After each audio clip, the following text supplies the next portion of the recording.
محمدا رسول الله. Bismillahirrahmanirrahim. Assalamualaikum warahmatullahi wabarakatuh. Saudara-saudariku, bersyukur pada Allah Subhanahu wa taala mengawali jumpa kita di kesempatan kali ini subuh waktu Indonesia bagian barat. Alhamdulillah kita dapat kembali melanjutkan kajian kita seraya bermohon kepada Allah Subhanahu wa taala semoga seluruh aktivitas kita baik yang telah, sedang ataupun akan dilakukan dirahmati dan diridhai oleh Allah Subhanahu wa taala. Kita juga bermohon seperti biasa semoga Allah Subhanahu wa taala senantiasa menguatkan lisan dan memantapkan hati hamba-hamba yang berkehidupan sampai dengan detik ini namun belum beriman untuk bersyahadat sebelum wafat dan kembali kepada Allah Subhanahu wa taala. Pun demikian dengan para pelaku maksiat dan boleh jadi kita termasuk di dalamnya. Semoga diberikan kelembutan hati, jiwa dan juga pribadi untuk bisa berubah dengan baik, menata kehidupan yang berkualitas, hayatan thayyibah, dan semoga kita semua dikumpulkan dalam kemuliaan dan wafat dalam keadaan husnul khatimah. Amin insyaallah. Kita akan coba lanjutkan pembahasan kita di pertemuan kali ini dengan meneruskan keterangan penjelasan yang referensikan dari hadis-hadis Nabi Muhammad SAW dan terkodifikasikan di kitab Sahih Al-Bukhari dalam pembahasan yang kedua, Kitabul Iman. Alhamdulillah sejauh ini kita telah mengeluarkan beberapa petunjuk-petunjuk dari hadis Nabi Muhammad SAW tentang tata cara penguatan iman. Dan sekaligus juga kita mendapatkan parameter-parameter kekuatan iman. Baik dari keterangan berupa penjelasan-penjelasan yang hadir di dalamnya motivasi, keterkaitan dengan esensi kehidupan, pun demikian juga implementasinya yang nampak berupa contoh-contoh kehidupan yang terminiasikan di kehidupan masa lalu dari kalangan sahabat yang berinteraksi langsung dengan Rasulullah SAW dan menjadi kurikulum yang diwariskan pada setiap generasi dan di setiap generasi itu menghasilkan kualitas yang serupa atau boleh jadi setidaknya mendekati pada hal-hal yang dinilai baik oleh Allah Subhanahu wa taala. Saya ingin berikan dulu beberapa gambaran penting dari apa yang telah kita pelajari, aspek-aspek yang telah kita dapati terkait dengan pembahasan tentang iman ini, dan khususnya pada pokoknya yang dikenal dengan rukunnya atau simpulnya. Dan sekali lagi, saya tidak bosan untuk mengingatkan bahwa simpul iman, rukun iman adalah inti kehidupan kita. Saya ulangi, simpul iman, rukun iman adalah inti kehidupan kita. Karena dari titik inilah kemudian cahaya kehidupan lahir, generator kehidupan yang menggerakkan sampai ke unsur terluar dari tubuh kita. Jadi fisik kita, baik dari ujung kepala sampai ujung kaki, puncak kegiatannya, aktivitasnya, perilakunya itu digerakkan oleh ini. Ya, simpul-simpul iman, rukun-rukun iman. Ini pondasi tubuh kita yang sesungguhnya ada di sini. Pondasi kehidupan kita ada di sini. Pondasi amal kita ada di sini. Bila goyah pondasinya, lemah atau bahkan tidak terbangun dengan sempurna dan membangun pondasi lain, ya di titik lain sebagai paradoks dari tempat bernaungnya iman yaitu jiwa takwa, dan paradoksnya adalah fujur. Jika itu yang jadikan pondasi, maka rusaklah kemudian bagian kehidupan kita. Dan kita telah ketahui bahwa iman bersemayam di dalam bagian jiwa takwa. Takwa berada bersamaan dengan fujur di nafas. Nafas berada dalam qalbu. Qalbu berada dalam sadrun, jamaknya disebut dengan sudur. Ini yang memberikan pancaran cahaya kepada bagian tubuh kita yang diikat oleh akal dan dipancarkan ke seluruh bagian tubuh kita untuk berekspresi, beraktivitas, berperilaku. Karena itu, baik nafas ataupun qalbu ataupun sadrun itu tiga nama, tiga diksi yang menunjuk kepada tempat berlangsungnya cahaya iman yang dimaksudkan. Dan bila dimaksudkan itu, disebut itu baik dalam Al-Quran, hadis-hadis Nabi Muhammad SAW, maka tiada lain keseluruhannya adalah menunjuk perjalanan inti kehidupan ini. Jadi ketika Rasulullah SAW mengatakan, ala wa inna fil jasadi mudghatan idza salahat salahal jasadu kullu wa idza fasadat fasadal jasadu kullu ala wahyal qalbu. Ketahuilah, pahamilah, kan? Nabi memberikan penegasan karena ala itu bukan sekedar huruf untuk ikhbar, menyampaikan informasi, tapi juga bermakna taukid, untuk menguatkan sebuah pesan dan menegaskannya. Ketahuilah, kata Nabi SAW, saya tegaskan, dalam jiwa kita ada satu bagian, ya, yang bila bagian itu baik, maka akan memberikan pengaruh kepada baiknya seluruh elemen tubuh. Tapi bila bagian itu rusak, bermasalah, maka akan rusak pula bagian-bagian tubuh yang dimaksudkan. Yang dimaksud oleh Rasulullah, ala wahyal qalbu, itulah qalbu.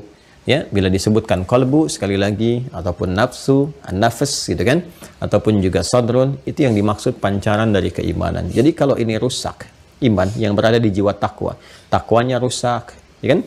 Spirit-spirit kebaikannya, pancaran-pancaran kemuliaannya rusak, bermasalah, sinyalnya tidak muncul. Bila sinyalnya tidak muncul, yang lainnya akan muncul. Kan? Bila yang lain yang muncul, tiada lain adalah fujur. Sedangkan fujur dikelolanya seharusnya menjadi support, katalis untuk jiwa takwa, tapi kalau berdiri sendiri, dia akan diwaswasi oleh syaitan dan mengeluarkan perbuatan yang disebut dengan su. Nah, konsepsi ini kita telah dapati penjelasannya secara sempurna dan tidak ada yang menjelaskan secara detail dan sempurna ya kecuali yang maha mengetahuinya.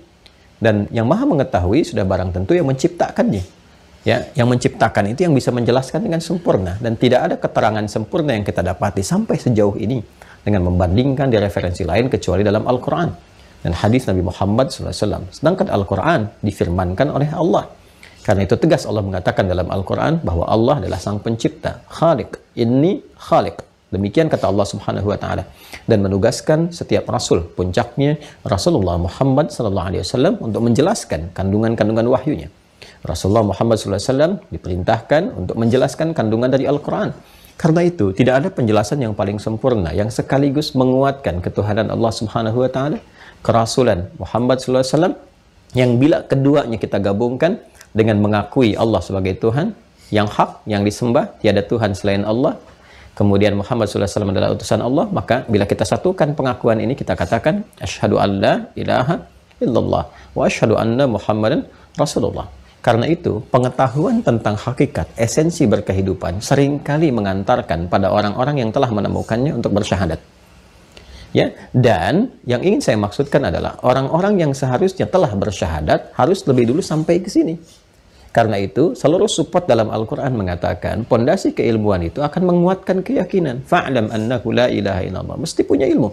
Ya, karena itu zikir terbesar. Fa'lam, mesti punya ilmu untuk menetapkan la ilaha illallah. Jadi seorang yang telah bersyahadat, telah mengikrarkan, itu harus lebih dulu menguatkan hal-hal yang telah dia maksudkan, dia yakini dengan pokok keilmuan yang kuat. Alhamdulillah sekali lagi telah mendapatkan penjelasan. Jadi penjelasannya telah kita dapatkan, deskripsinya. Baik berupa dalil, nakli. Nakli itu yang terkait dengan nas, ayat-ayat, hadis dan sebagainya. Juga akli, logika. Ya, kita telah dapati dalil ini baik secara nakli yang sumbernya kita temukan dalam Al-Quran, juga hadis-hadis Nabi Muhammad SAW yang menjelaskan ini semua. Saya sudah terangkan Al-Quran dari awal pembahasan kita, bahkan saya sudah berikan referensi, ya kan? Dari kitab-kitabnya, buku-bukunya, kemudian juga yang menerangkan tentang ayat-ayat yang diturunkan untuk penguatan ini. Saking pentingnya ini, ya, dikuatkan dengan fase yang tidak sebentar, 10 tahun di fase Makkiyah itu, fase Mekah untuk penguatan ini, yang memang akan dibawa selama berkehidupan, ya? Dan kita tidak tahu di fase mana kita kembali kepada Allah. Kemudian juga penjelasan ini dituangkan dalam penjelasan Rasulullah SAW, baik perkataan, perbuatan, ketetapan, ataupun segala hal yang melekat pada keterangan beliau, disebut dengan hadis. Secara akli, logika, juga telah kita gambarkan rasionalisasinya. Ya, kita telah terangkan kenapa Allah kita jadikan satu Tuhan, satu-satunya Tuhan, dan menepikan yang lainnya. Ya, logikanya apa, rasionalitasnya apa, kenapa kita mesti bertuhan, kenapa kita mesti beragama, kenapa kita mesti memilih Islam untuk menguatkan keyakinan kita. Ya, bukan untuk menyoal yang lain-lain, tapi untuk menguatkan keyakinan kita, kita mengkomparasikan, mendialogkan. Ya kan? Karena dengan dialog, komparasi itu kita temukan satu hakikat. Ya, Anda kalau ingin menemukan sesuatu yang paling bagus kan Anda komparasikan. Ya, Anda ingin membeli sesuatu, beli kain, bahkan beli makanan. Begitu datang Anda ke toko, bukankah Anda akan melihat yang terbaik? Ya kan? Anda akan lihat, Anda akan bandingkan. Oh, ini yang paling bagus, Anda pilih, Anda cenderung kepadanya, Anda ingin dapati. Semaksimal mungkin ini Anda raih, gitu kan? Kalau anggaran belum cukup, Anda coba kembali, dapatkan lagi, sehingga untuk mendapatkan kualitas yang lebih bagus. Ya, betapapun keadaan kita, fitrahnya ingin selalu mendapatkan yang terbaik, yang paling sempurna. Maka demikian kita pun berkeyakinan dengan dasar pengetahuan, kita mengkomparasikan kenapa memilih Islam. Ya, oh ini dijelaskan oleh Al-Quran, dijelaskan oleh hadis, nalar kita kemudian dipacu, distimulus untuk menyimpulkan dengan premis yang benar, silogisme yang benar, dilihat, oh iya, ini saya memilih Islam karena begini, dan bila dibandingkan, dikomparasikan dengan yang lain-lain, ditemukan seperti ini. Walaupun pada akhirnya keindahan firman Allah Subhanahu wa Ta'ala dalam kandungannya, juga penjelasan hadis-hadis Nabi Muhammad SAW memberikan sebuah pilihan yang objektif dengan mengatakan la ikraha fiddin, lakum dinukum waliyadin. Tapi setiap pilihan itu tentunya akan dipertanggungjawabkan. Seperti halnya kita mengerjakan pilihan dalam dunia, kita pertanggungjawabkan, maka akhirat pun menuntut itu. Ya, ini telah kita jelaskan. Kemudian dari penjelasan ini juga diberikan contoh. Ya. Contoh-contohnya seperti apa untuk memudahkan hal yang dimaksudkan. Ya, baik itu contoh-contohnya yang langsung disebutkan dalam referensi dalil, ini yang dimaksudkan, baik dalam Al-Quran ataupun hadis, kan? Juga yang terdapat dalam kejadian di semesta. Ya kan? Telah kita kisahkan kan, bagaimana orang-orang di masa lalu ketika kita membahas tentang al-asma'ul husna, kita berikan contoh bagaimana saat orang-orang di masa lalu mengalami kesulitan, dia memanggil kepada Allah dengan panggilan apa, dikisahkan, tertemukan dalam Al-Quran. Ya, kisah Nabi Yunus alaihissalam, kisah Nabi Ayub ketika sakit, kan? Kisah Nabi Ibrahim ketika diuji, mereka memohon kepada Allah, bahkan kisah Nabi Adam alaihissalam ketika baru diturunkan ke muka bumi, menerima kalimat-kalimat, kan? Sebagai petunjuk untuk anak cucunya bila keliru, seperti ini jalan taubatnya. Ini telah dijelaskan. Termasuk dalam hadis-hadis Nabi Muhammad SAW, betapa saya hadirkan beberapa hadis-hadis Nabi, memberikan referensi kepada kita, bahkan dari pelakunya sendiri, memberikan gambaran bagaimana cara penguatan iman. Ya, bahkan kita juga telah bahas tentang seseorang yang mengatakan pada Rasulullah SAW, kami telah beriman, ternyata turun wahyu, ayat menunjukkan, perbaiki dulu, bukan seperti itu cara berpikirnya. Atau seseorang yang telah menyimpulkan bahwa saya beriman, saya ingin konsisten, tunjukkan kepada saya bagaimana cara beramal yang singkat, padat, ekonomis, tapi hasilnya maksimal. Ya kan? Minimalis, tapi hasilnya apa? Maksimal. Telah kita bahas juga. Juga kejadian di semesta ini yang menunjukkan bagaimana kita disupport untuk menguatkan keimanan kita kepada Allah Subhanahu wa Ta'ala. Betapa banyak riset-riset yang bahkan dilakukan oleh non-muslim, bahkan bukan sendiri, oleh institusi, lembaga-lembaga yang capable, kan? Yang juga mereka punya otoritas di bidangnya, bahkan seperti NASA dan sebagainya, meriset, dan semua hasil risetnya menunjukkan kebenaran-kebenaran apa yang disampaikan Al-Quran. Ya, apa yang disampaikan oleh hadis-hadis Nabi Muhammad SAW. Dan memang ketika itu disadari dan diketahui dalil-dalil ini, harusnya menunjukkan kepada keyakinan yang kokoh. Karena Allah sudah menegaskan, seperti pernah kita bahas di surat Fussilat itu, sanurihim ayatina fil afaqi wa fi anfusihim hatta yatabayyana lahum annahul haqq. Kami akan tampakkan tanda-tanda yang mendekatkan hamba, ya, kepada Allah Subhanahu wa Ta'ala dengan kebesarannya, keagungan Allah Subhanahu wa Ta'ala, ya, di semesta ini, bahkan pada diri mereka sendiri, sampai mereka menyadari bahwa semua yang disampaikan dalam Al-Quran adalah mutlak dan nyata kebenarannya. Jadi sekarang kita dapatkan banyak hal. Bahkan ada riset sekarang, ya. Kalau Anda lihat riset-riset yang terjadi sekarang, para ilmuwan itu meriset banyak hal. Itu setiap apa yang mereka riset pada umumnya itu semakin membenarkan dan memastikan kebenaran Al-Quran. Jadi hanya pembuktian aja setiap masa. Nah, ini menariknya, setiap generasi berganti selalu ada riset pembuktian yang menguatkan kebenaran Al-Quran. Ya.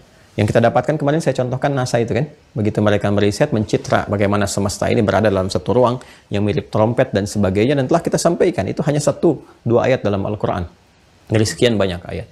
Nah, ini penjelasan terkait ini semua dengan contohnya, bahkan diminiasikan secara sempurna miniaturnya, ya, dalam kehidupan di era Nabi SAW.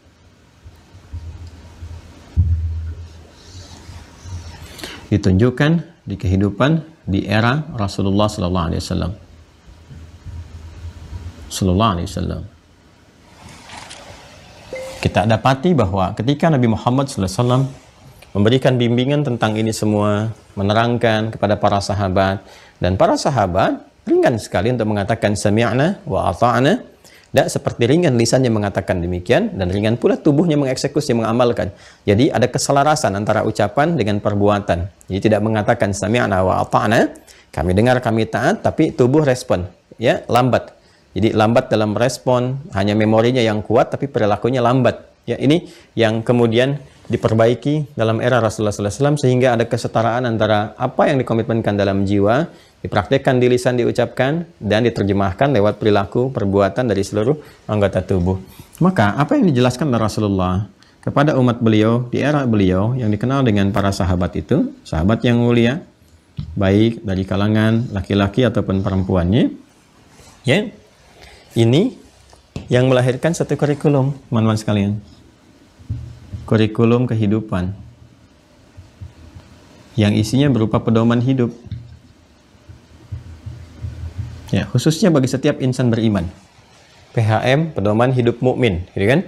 Nah, ini di sahabat ini, karena ini miniatur, miniasi, contoh terbaik kehidupan kita untuk seluruhnya tanpa kecuali. Karena ketika Allah menetapkan Rasulullah SAW untuk menjelaskan seluruh keterangan dimaksud, dalil-dalil, ya kan? Memberikan contoh dan sebagainya, itu beliau disebutnya sebagai uswah.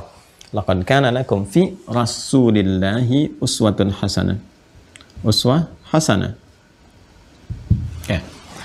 Artinya apapun yang dicontohkan oleh beliau, apapun yang ditunjukkan, diperintahkan, dilarang oleh beliau, ini adalah keteladanan terbaik untuk diikuti.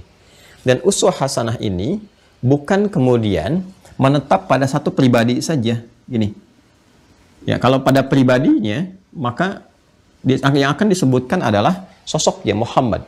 Tapi ketika disebutkan misi yang melekat kepadanya, risalahnya, ya, perhatikan, Allah tidak mengatakan laqad kana lakum fi Muhammadin atau fi Ahmad, tidak.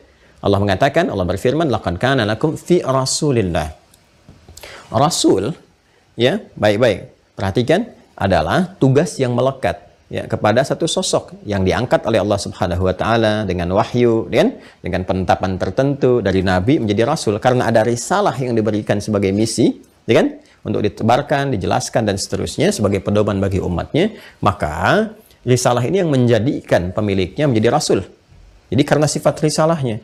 Nah, karena sifat risalahnya itu artinya apa? Risalah ini Allah sifati ketika diresapkan pada kehidupan Rasulullah SAW, maka seluruh apa yang dikerjakan oleh Nabi SAW, ya kan? Dan tentunya berdasarkan panduan risalah ini dipraktekkan kepada para sahabat, ini menjadi kurikulum ini. Jadi yang pentingnya ininya nih, inilah uswah hasanah. Risalah inilah yang menjadi kurikulum pedoman hidup bagi setiap manusia umumnya, khususnya insan beriman. Ini sesungguhnya uswah hasanah. Jadi mau diambil dari bagian manapun pasti jadi teladan. Karena risalahnya sendiri sudah teladan, ya kan? Risalahnya sudah uswah hasanah. Jadi kalau kita ambil apapun bagian dari risalah ini yang dijelaskan, dicontohkan oleh Rasulullah SAW, ya, dan buktinya ini, miniaturnya, ada buktinya. Ini pasti akan melahirkan insan-insan terbaik, ya? Karena iman itu kan support kebaikan. Konsepsi awalnya iman support kebaikan. Kemuliaan, kebaikan, kecemerlangan, cahaya, ya, aura-aura mulia, sumbernya dari sini semua. Karena itu saat ini dipraktekkan, ini yang tadinya hidup dalam suasana jahiliyah, bertransformasi menjadi apa? Khair ummah.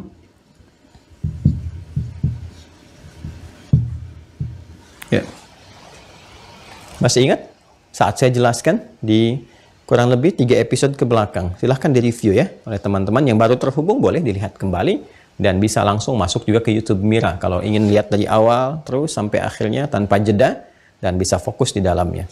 Bukankah iman berada dalam ruang takwa? Ya kan? Bukankah takwa adalah kumpulan-kumpulan dari kebaikan, dan kebaikan itu sifatnya disebut dengan khair, jamaknya khairat. Artinya, orang yang bisa memaksimalkan imannya, maka akan ada cahaya-cahaya kebaikan, cahaya-cahaya khairat. Yang ini bila dipraktekkan secara komunal, setiap kita mengeluarkan cahaya iman, teman kita, kerabat kita, tetangga kita, semua mengeluarkan cahaya iman. Maka, gabungan dari individu-individu itu secara individual, ketika bergabung, itu menjadi ummah, satu yang komunal. Ya, karena itu satu sosok pun kalau dia memiliki karakter komunal, ya, karakter aura-aura sosial yang luas, kekuatan yang besar disebut ummah. Ya, inna Ibrahim ummah. Ibrahim itu umat karena satu sosok pribadinya sendiri ya sudah memiliki satu karakter keumatan, ya pengaruh yang besar. Sering orang mengatakan dia satu seperti 1000 gitu kan. Satu bicara itu 1000 bisa bergerak. Satu orang bicara 1.000.000 bisa bergerak. Ummah mengambil makna kiasannya. Nah, yang paling menarik adalah Allah Subhanahu wa taala langsung memberikan pengukuhan bahwa orang-orang mulia ini yang tadinya berkehidupan dalam suasana jahiliyah dikukuhkan oleh Allah berubah menjadi khaira ummah dengan turunnya Quran surah ketiga Ali Imran ayat 110 itu. Kuntum khaira ummatin ukhrijat linnas. Ya kan? Ketika apa? Ketika ini muncul. Kalau ini muncul kan ta'muruna bil ma'ruf, seperti pernah saya jelaskan dulu. Wa tanhauna 'anil munkar. Apa buktinya? Al-amru bil ma'ruf wan nahyu 'anil munkar. Keluar dari sini, teruskan ayatnya. Wa tu'minuna billah. Kuntum khaira ummatin ukhrijat linnas ta'muruna bil ma'ruf wa tanhauna 'anil munkar wa tu'minuna billah. Ya kan? Baik. Karena itulah orang-orang dahulu pun yang ahli kitab, kalau mereka benar memahaminya sesuai dengan aspek keimanan, ketakwaan kepada Allah, tidak menyimpangkannya, konsisten dalam ajaran-ajaran yang benar melalui ajaran nabinya, maka Allah jelaskan, walau anna ahlal kitabi amanu wattaqau. Kan? Jadi kalaulah orang-orang terdahulu pun sama beriman, bertakwa dan sebagainya, maka pengakuan ini akan muncul. Ya, baik. Kita ingin teruskan bahwa ini, sekali lagi, khairul umat ini bukan kisah fiktif. Ya, bukan imajinatif sifatnya. Kita imajinasikan pernah ada, tidak. Ini nyata. Nyata dan terekam dalam sejarah. Buktinya apa? Buktinya kita sekarang ada beriman. Ya, dari mana kita bisa beriman sekarang?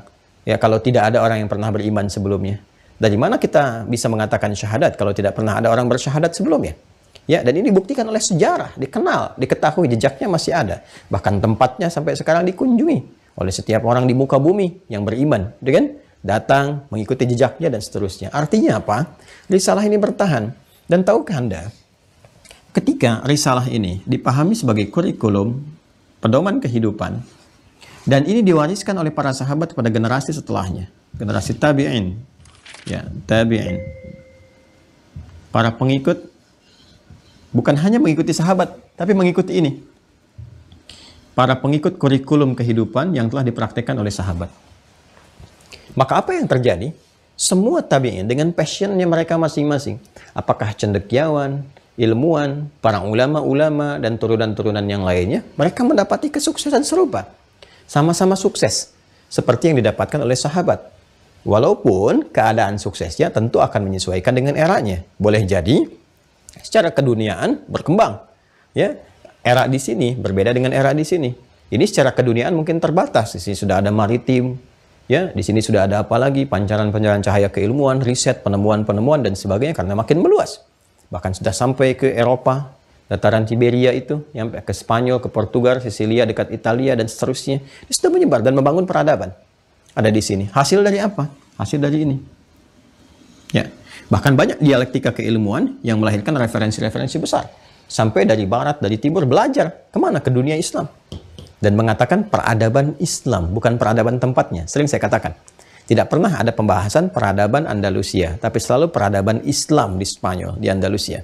Peradaban Islam di Baghdad. Karena apa? Yang dibawa kurikulum ini. Kurikulum keislaman. Ya. Sedangkan dari aspek spiritual, ketaatan, tentu siapa yang lebih dekat ke era Nabi itu yang paling utama. Nggak ada yang bisa mengalahkan. Sahabat, akhlaknya, kemuliaannya, ibadahnya lebih unggul dibandingkan dengan tabi'in karena lebih dekat ke sini. Ya kan? Karena itulah Nabi mengatakan, ya, setelah yang terbaik khairul qarnin, ya, itu karni, era terbaik adalah era di kenabian dalam konteks keimanan, ketakwaan, kedekatan dengan Allah, kemuliaan akhlak dan turunan-turunan yang lainnya. Kalau dunia bisa berkembang, tapi sibghah untuk mengisi itu, ini kemuliaannya. Setelah itu, ini tsumal ladzina yalunahu, ini dari era tabi'in. Ya, jadi ini era-era yang terbaik untuk mewariskan ini. Nah, hanya berkembang ini kan jadi tabi'ut tabi'in. Tabi', ya, tabi'in, para pengikut. Ini masih bagus nih kurikulum ini. Masih terwariskan. Ya. Walaupun mulai ada intrik-intrik dari sekitaran, ya, coba untuk menghadirkan friksi, perpecahan dan sebagainya. Nanti kita jelaskan, ini akan bertahan insya Allah. Ya, ini masih cukup baik. Ada era keemasan cukup baik. Pemerintahan-pemerintahan cukup baik juga karena mewarisi ini semua, diwariskan. Bahkan di fase ini antara ini dengan ini sudah ada kodifikasi. Kodifikasi itu dikumpulkan dalam berupa bentuk tulisan yang terkumpul. Ya, jadi buku, jadi pedoman. Di sini tahapnya masih hafalan, kuat banget hafalannya. Ya, jadi jarang ada yang menulis, segelintir saja yang mendokumentasikan dengan tulisan, selebihnya menghafal. Setelah itu mereka menjadi duta-duta, diplomat-diplomat datang, ya kan? Ke berbagai negeri, berbagai daerah, bahkan ke tempat yang terjauh sampai ke Nusantara. Ya, yang sebetulnya juga bagian dari singgah asalnya karena mau ke Cina, ya, nyambung ke wilayah timur jauh ke sana. Tapi alhamdulillah dengan izin Allah Subhanahu wa taala menyebar kemuliaan itu menjadi lebih baik. Dan di era-era ini, teman-teman sekalian, ini itu ada kodifikasi mulai dihimpun, satukan. Di era inilah kemudian di bagian 2 ini terkenal, ya, di sini bagian 2 ini terkenal imam-imam yang mulia itu, ya, imam-imam di bidang fikih, imam-imam madhab terkait fikih, imam-imam di bidang turunan yang lain, di akidah dan sebagainya. Ya, kita mengenalkan di fase ini. Ya, Imam Asy-Syafi'i, kemudian Imam Malik, Imam Ahmad, yang lebih dekat lagi ke atas itu Imam Abu Hanifah, ya, dan seterusnya. Jadi ini gambaran-gambarannya teman-teman sekalian, ya. Sampai sini ini masih bagus. Persoalannya apa? Persoalannya adalah ketika mulai terjadi asimilasi banyak hal lah. Ya, dari budaya, pengaruh lingkungan, hasrat sekitaran dan sebagainya. Dan memang landscape yang ada pada saat itu, ya, itu nggak bisa dinilai dengan keadaan yang sekarang. Ya, masa-masa pada saat itu, masa-masa yang dunia serba dikuasai oleh banyak hal. Ya, banyak hal diantaranya apa? Hasrat untuk menaklukkan, hasrat ini, hasrat itu dari sekitar-sekitaran. Ya, sedangkan di Islam memperbaiki itu semua. Islam, ya, memperbaiki hasrat manusia untuk berperang, ketamakan, ini itu untuk membuka, mencerahkan. Ya, bukan seperti itu caranya. Ya, caranya adalah memberikan kesejahteraan, kemakmuran, kebaikan dan sebagainya. Bukan hanya merampas, membunuh. Ya, ada yang mengambil alih status, bahkan ya dalam status bukan hanya sosial, tapi status kerumah tanggaan, bagaimana suaminya dibunuh, istrinya diambil dan sebagainya, itu kan masih berlangsung pada saat-saat itu. Islam datang membawa pencerahan, meluruskan itu semua dengan kebaikan-kebaikan. Ya, cuma kan tidak semua bisa tercover pada saat itu karena kondisi-kondisi umat Islam sendiri ternyata yang ketika mendapatkan kemuliaan dengan kurikulum ini justru diarahkan untuk hal-hal yang terkait dengan duniawi. Karena itu di Spanyol menjadi melemah, kan? Di Baghdad juga jadi melemah. Intinya apa? Saya ingin katakan begini, ketika kurikulum ini mulai ditinggalkan, yang bersumber dari sini, ya, khususnya dari Al-Quran, dari Sunnah, kan? Al-Quran dengan hadis ini. Ini kan penguat saja. Ini sumber hukum, ya. Ini penguat hukum, ini penjelasnya. Ini referensinya kurikulum dari sini. Ketika ini mulai bergeser ditinggalkan karena cenderung ke duniawi, tabi'ul atba, maksudnya tabi'ul atba. Kalau ini kan tabi'un, tabi'ut tabi'in, ini al-atba, ya, atau al-atba. Umumnya seperti ini. Atau tabi'ul atba, para pengikut lagi. Ya, ini ke kita, sampai ke kita. Kualitas yang di sini dengan ini berbeda. Ini lebih jauh lagi dengan ini. Apalagi dengan yang ini. Kalau yang ini murni sami'na wa ata'na, apa yang didengar, ditaati. Dipraktekkan langsung, nggak usah banyak tanya, ya. Jadi ketika perintahkan sholat, nggak ada banyak tanya, ya, udah dikerjakan aja sholat. Yang di sini diperintahkan sholat masih nanya, emang dalilnya ada di Quran. Jadi kualitasnya beda. Ini diperintahkan 5 waktu, kami dengar, kami kerjakan, nggak mungkin dikerjakan kalau nggak ada perintahnya, ya kan? Yang di sini diperintahkan masih nanya, emang 5 waktu ada dalam Quran. Tuh, jadi kualitasnya udah berbeda. Di sini diperintahkan muliakan para perempuan, ya kan? Yang tadinya dicampakkan, nggak boleh dapat warisan. Mulai sekarang turun ayat, ya. Mulai sekarang berikan warisan kepada mereka. Ini berikan yang berkeadilan, karena tugas mereka seperti ini, bagiannya seperti ini.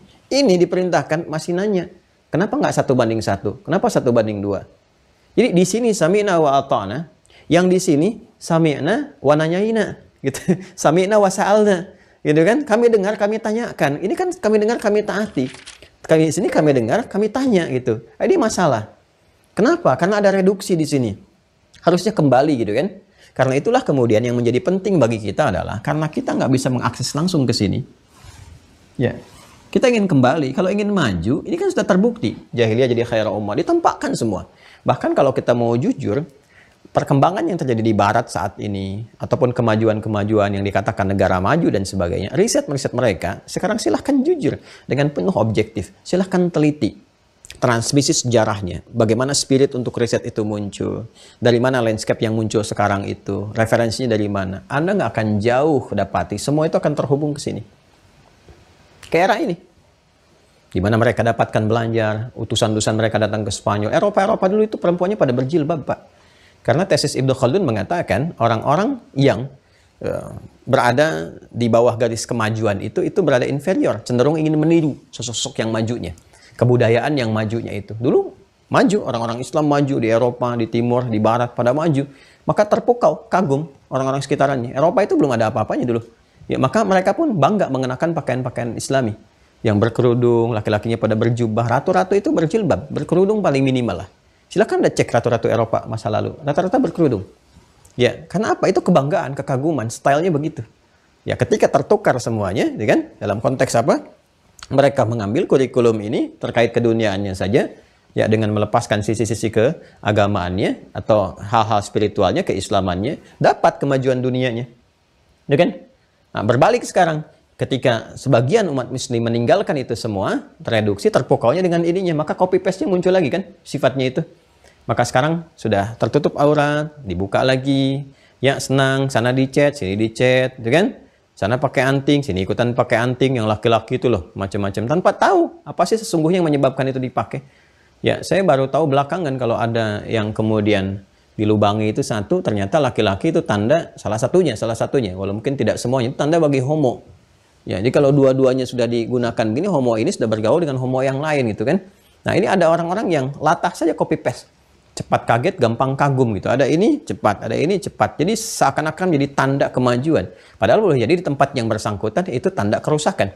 Ya, dan seterusnya. Nah, inilah yang menjadikan kita mesti coba meriset kembali, melihat dengan jernih, pikiran yang jernih, landscape yang luas, membaca sejarah. Makanya penting belajar sejarah. Ya, jadi jas merah, jangan lupakan sejarah itu bagi umat Islam kembali ke sini ke awal. Dilihat. Ya, kemajuan, keemasan, kemuliaan, dan beruntungnya kita, alhamdulillah Allah menjaga kita, ini sudah terkodifikasikan. Sekarang mau cari alasan apa lagi? Sahabat tuh memburu Al-Quran 23 tahun lebih, kurang lebih 23 tahun lah, di era Nabi SAW. Berjuangnya luar biasa menghadapi persekusi, bahkan eksekusi dan sebagainya. Kurang lebih selama berapa? 23 tahun masa turunnya wahyu. Kita sekarang udah komplit 30 juz Al-Quran. Para penghafalnya udah banyak, guru-guru banyak bersanad, kemudian mushaf sudah bertebaran, dicetak dengan berbagai ragam dan sebagainya. Ya, terus dengan cara apa lagi? Mesti menjadikan jiwa kita tersentuh untuk mengaksesnya. Semua sudah ada. Dan hisabnya akan semakin berat. Hati-hati, semakin kokoh loh hisabnya. Orang dulu mungkin bisa berkata, ya Allah, saya ingin mengakses Al-Quran, tapi saya nggak bisa berjumpa dengan Rasulullah. Zaman saya belum ada Google, ya Allah. Zaman saya belum ada perangkat ini, ojek online, mobil online, macam-macam. Nggak bisa saya ke Mekah seperti itu saja. Ada keterbatasan dan sebagainya. Anda sekarang ketik di handphone Anda, install, sudah ada Al-Quran sendiri. Mau cari guru yang mana, di YouTube pun sudah ada juga. Anda mau ikuti belajar, tersebar. Maka bagaimana ketika Allah bertanya di hari kiamat nanti? Ya, kenapa aku sudah berikan lewat fasilitas begini, kamu nggak akses juga? Semuanya ada. Dan semua diberikan untuk kemajuan kita, kemuliaan kita. Ya, pun demikian hadis-hadis Nabi Muhammad SAW. Dulu orang berburu hadis itu datang.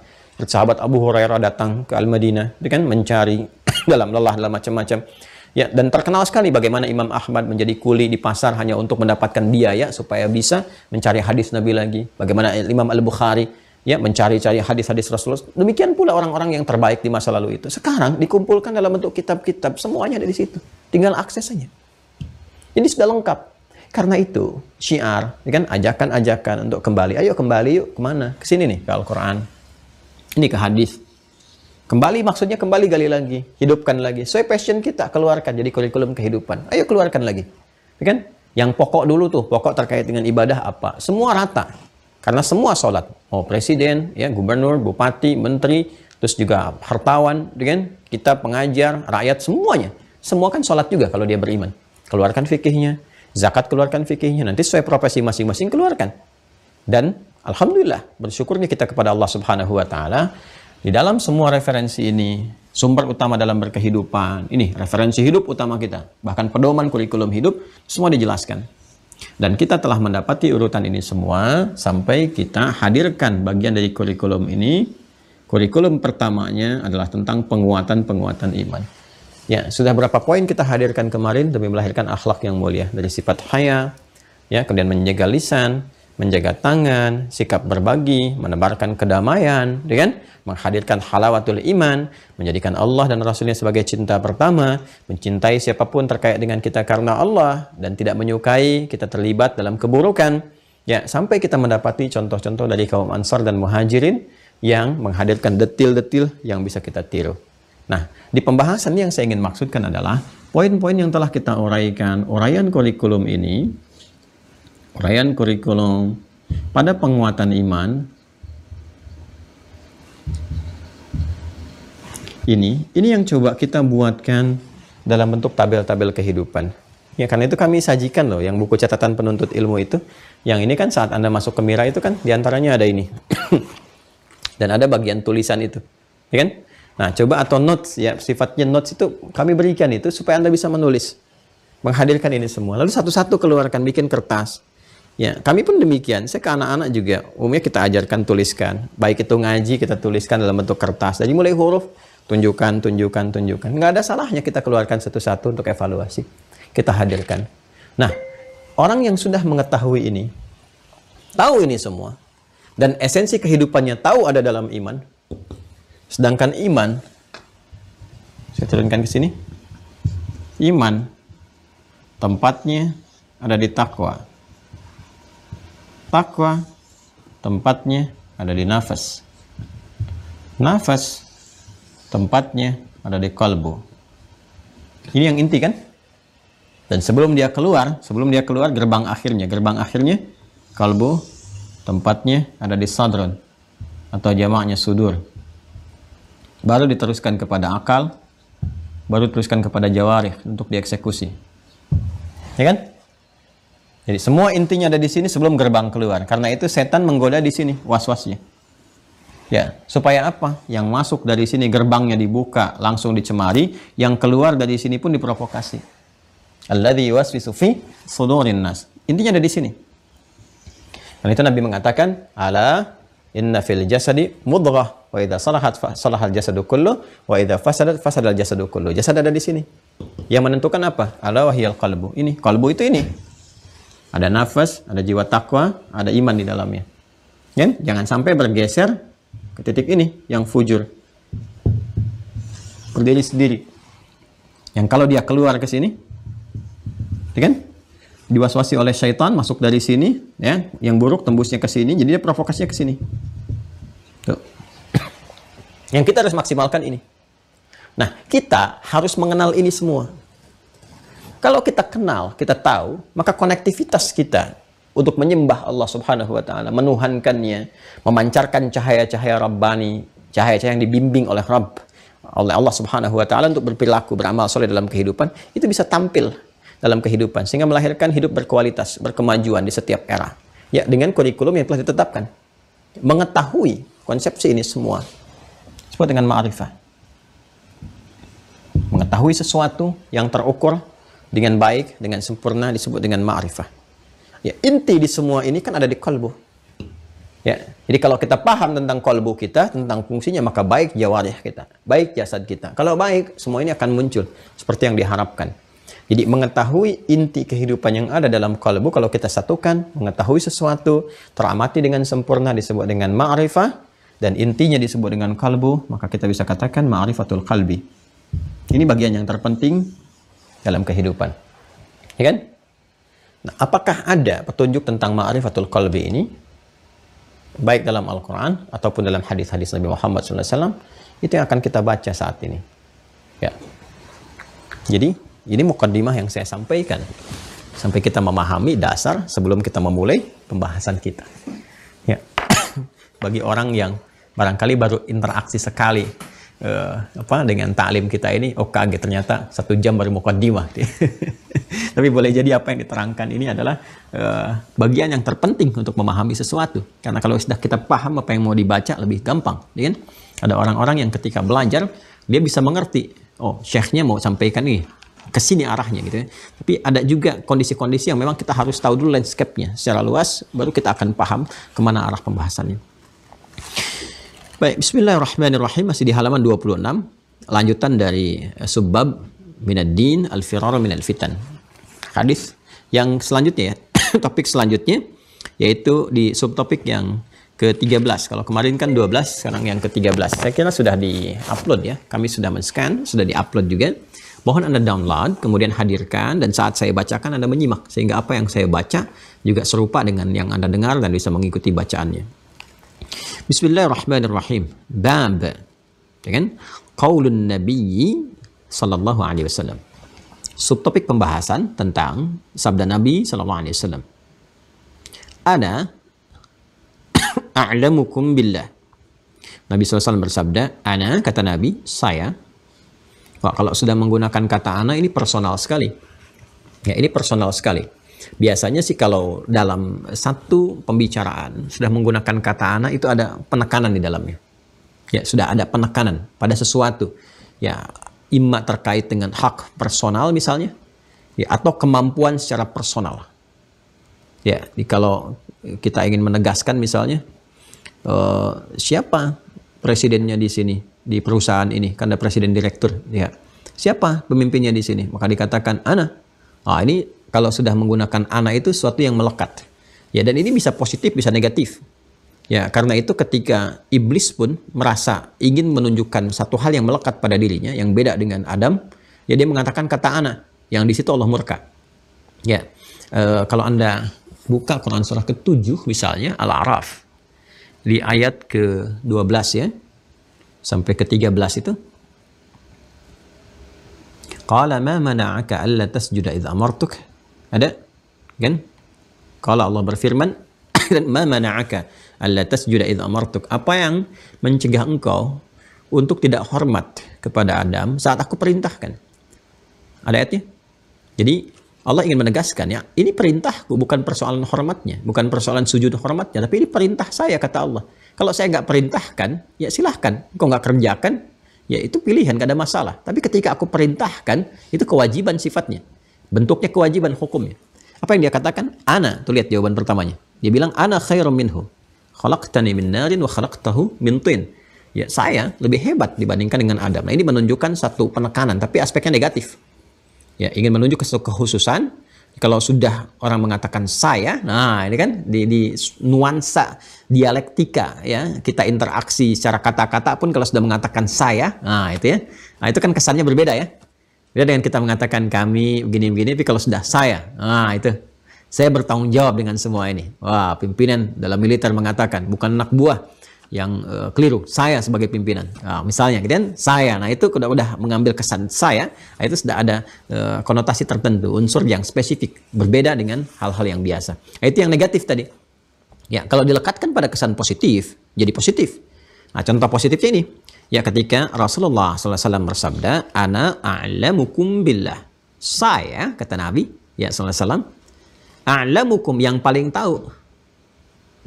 Kalau a'lam itu menggunakan isim tafdil. Tafdil itu menunjuk pada keutamaan, tingkat-tingkat keutamaan. Formulasinya af'al. Ya. Jadi ada namanya tafdil. Kalau kita belajar gramatika bahasa Arab, ada at-tafdil. Ya, af'alu tafdil, kata-kata kerja, verb yang menunjukkan tingkatan keutamaan. Ada nanti sirah mubalaghah, atau jamaknya aja siyarun mubalaghah. Siyar mubalaghah. Ya, formulasi bentuk-bentuk superlatif.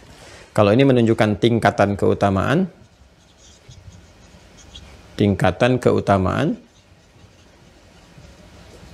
formulasinya af'al.